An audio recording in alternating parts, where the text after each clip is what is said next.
All right, so we'd have just seen our game against Costa Rica, World Cup qualifiers, where we lost that game 2-1. Even though the result didn't go as we wanted on the day, the result was good enough to get us into the third round of qualifiers. And if the information is correct, I think we are 7 out of 12. So the groupings would happen on Thursday. So let's look forward to that and see whose group we are in, because I think we could definitely make the World Cup. I want to start by saying congratulations to the Soca Warriors tonight. They fought well.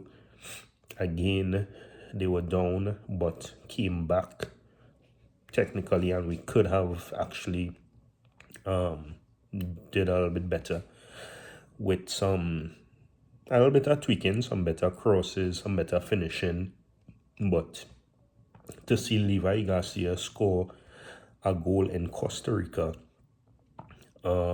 against one of the greatest goalkeepers that the region has, this is pretty encouraging. All right, so in saying all that, I don't want to get ahead of myself. So let's start with Coach Dwight York. He said that Trinidad and Tobago plays more reactive than proactive, and he wanted to see some proactive football from us.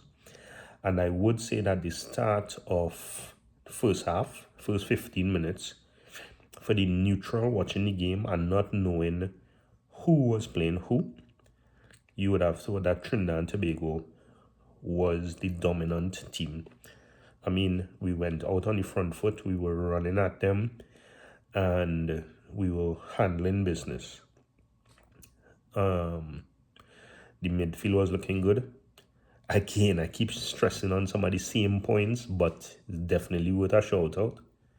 You see Daniel Phillip, man of the match performance for me. I mean, I know Levi was the one who scored the goal. I know that there was some good interlinking plays. I know Marvin Phillips came up big several times. But that link player, that Daniel Phillip, wow. Thank God we have him on our side, because he would be one of the standout players if we do make it to the World Cup. It will be definitely because of him. I would just pinpoint him now. So yeah, first 15 minutes in the first half, we were running at them. Then we started to slow down. I don't know if the tempo was a little too high for us and we started to get gassed. But we started to slow down and they gradually came back into the game. They scored 2 goals in the first half, and I'll talk about how that happened a little bit later. But I always like to start with the pluses and the positives. So even in the second half, we started off positive. I think in the first 10 minutes in the second half, we had like 3 shots on goal. And then, well, subsequently, Levi scored his goal. And as I say, we looked like we could have pressured a little bit more. So Tyree Spicer, he did enough again today. We know that we would have not have a dominant game as we did St. Kitts Nevis, so we needed the wingers to drop back a little bit more. Tyree Spicer did that. Dante Sealy, new player to the team, but I've looked at Dante Sealy a while, and I've mentioned in some other groups that one of his, I don't want to say shortcomings, but he is not as strong defensively as he is an attacking player. So he loves to run at people, but covering people when they're running at us hasn't been his strong point as yet. Let's hope that's part of the game that he develops in CF Montreal, because they have him coming back a lot also, and unfortunately he's get beat plenty when he's coming back also. So that's something he definitely needs to work on. I have been one who, and admittedly, I know I'll get some licks for this, but over the years I have questioned Levi's commitment to the team. I will definitely say that over the last couple games, Levi has shown, without the shadow of a doubt, how committed he is to this team. He was in the wars today, obviously scoring a goal against Costa Rica in Costa Rica when nobody else in the entire qualifiers have scored against them would have brought some extra attention to him. So we saw that he was getting a little more rough up after scoring the goal. At one point, Dwight York wanted to take him out, and I guess it's probably to save him because he was being fouled, and the referee wasn't making some calls. That's as best as I would say it. He wasn't making some calls against them, but he was making some calls against us that I don't think would have been calls otherwise. So yeah, he wanted to take Levi out. Levi actually wanted to stay in the game because he thought he had more to contribute, which he did. Unfortunately, he didn't score. And then, as I say, some questionable refereeing led to Alvin Jones getting his second yellow card. The second yellow card I'm a little bit upset about because he should have not gotten the first yellow card in the first place. But again, I digress. I want to talk about the defense on a whole afterwards, as usual. So yeah, we went down to 10 men. The strategy changed. And then Nathaniel James finally came on because he was supposed to, but Levi said he was all right and he wanted to stay on a bit more, which the coach allowed. I guess that's something they have organized, I guess, because that was kind of weird. Andre Rampersad came on again just to bring some stability to the defense or the midfield and the dying ends of the game. Daniel Hospitalis, I honestly don't really like him that much as a player, but he did enough when he came in, and he held his own today. I'll definitely say that. Shout out to Josiah Trimmingham because I know he was on the starting lineup.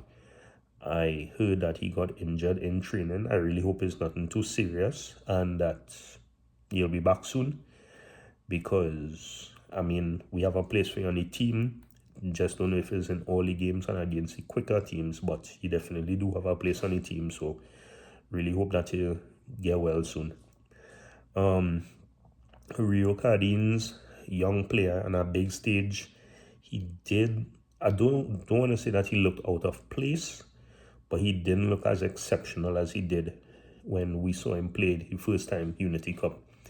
He was kind of ordinary, so he was just an ordinary player, and that's fine. You would have days like that against bigger opposition. He's 19, so he'll learn and he'll grow. We saw the Marvin Phillips of old. I have always questioned why, again, 40-year-old Marvin Phillips. And I know we have a series of games in quick succession, so he must play at some point.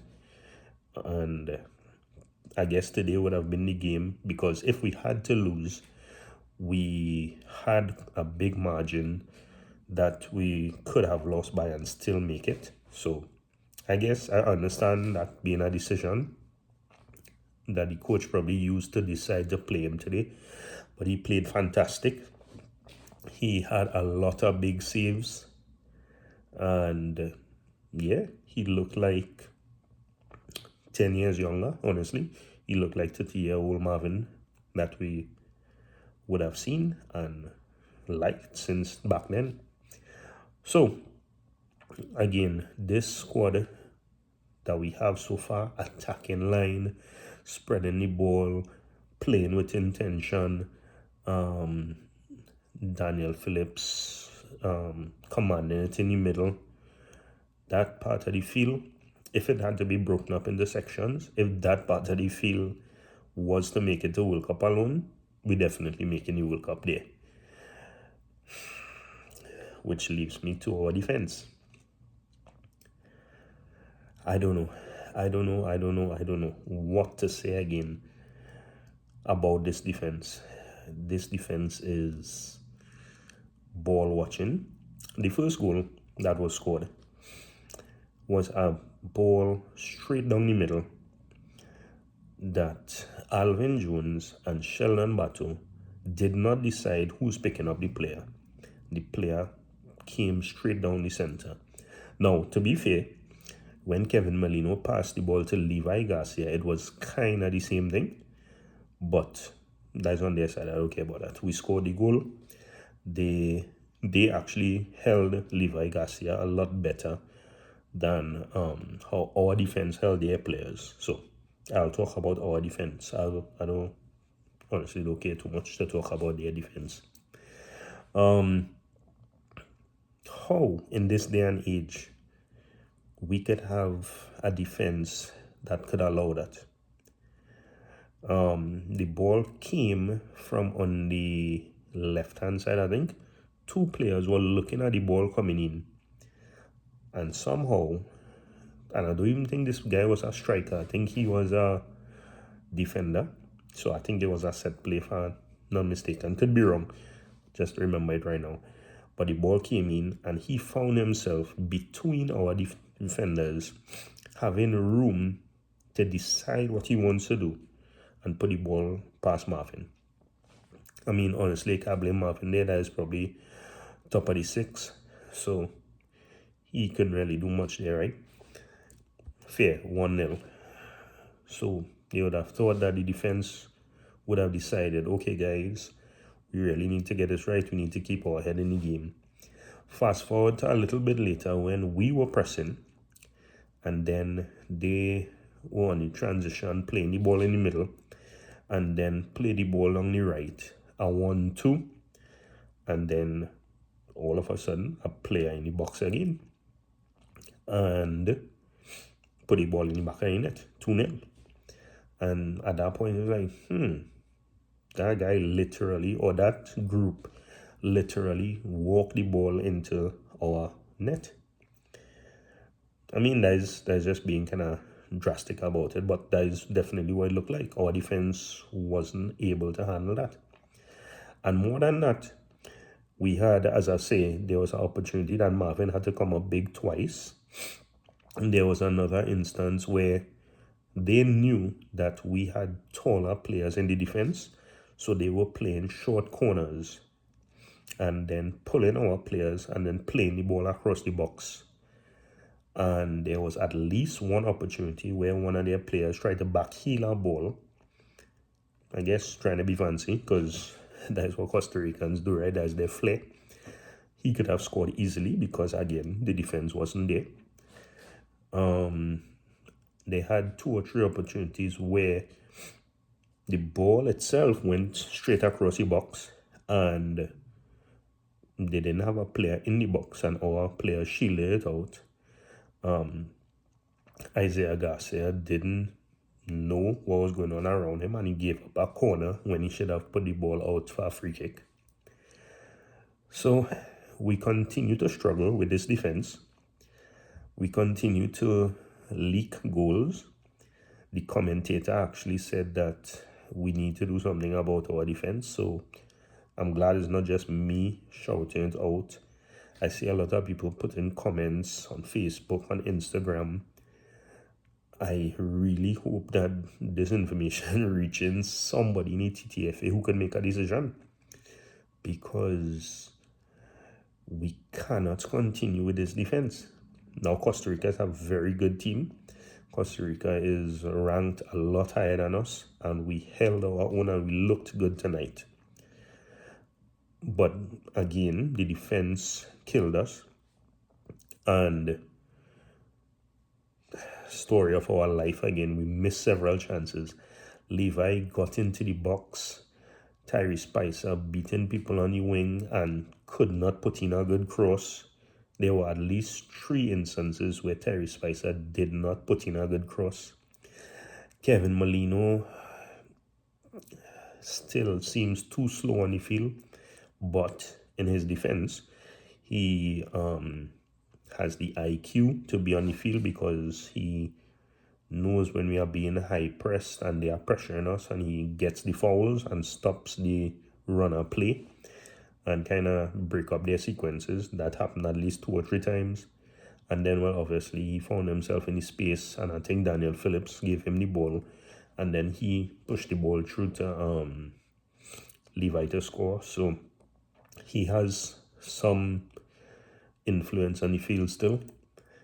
I would have really liked to see Nathaniel James get a little more time, but hey, I rate this performance. I think that we did pretty well, and we look forward to the next stage. So tell me your thoughts. Tell me what you think about the game. And again, as always, like, share, and subscribe. And we will talk in the comments, because I know everybody has an opinion, and I like to hear everybody's opinion because it opens my eyes and it makes me see things that I may not have noticed before. So, looking forward to seeing the comments, looking forward to talking more about this game. But again, well done, Soca Warriors. On to round 3. Let's look out for a good draw.